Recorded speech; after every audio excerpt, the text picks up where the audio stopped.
Delivery normal అవుద్దా caesarean అవుద్దా అని ఆల్మోస్ట్ ప్రతి ఒక్కళ్ళు అడుగుతారండి. అది జనరల్గా ఏంటంటే మాకు తెలీదు. బేబీస్ ఒక డెలివరీ అయితే ఇట్స్ నోన్ తెలుసు ఇక.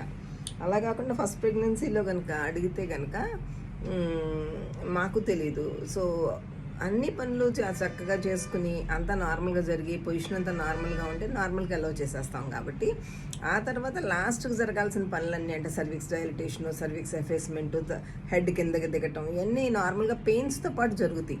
పెయిన్స్ పుష్ చేస్తున్న కొందికి, పెయిన్స్ వస్తున్న కొందికి అది హెడ్ కిందకి వెళ్ళి ఆ క్యావిటీలోకి దాంతో ఆ దారెమ్మటి అది ప్రయాణం చేసి బయటకు వస్తుంది అనమాట.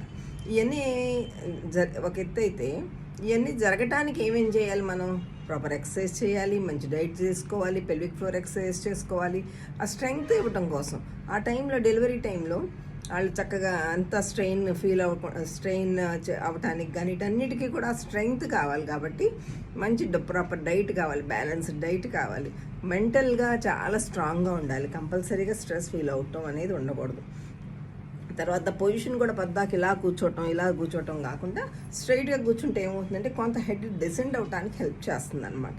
తర్వాత లాస్ట్కి కొంచెం నిప్పుల్ స్టిమ్యులేషన్ ఇవి కూడా కొంచెం పెయిన్స్ని కలిగిస్తాయి అంటారు. కానీ మెయిన్గా walking, squatting exercise, butterfly exercises ఇవన్నీ హెల్ప్ చేస్తాయి.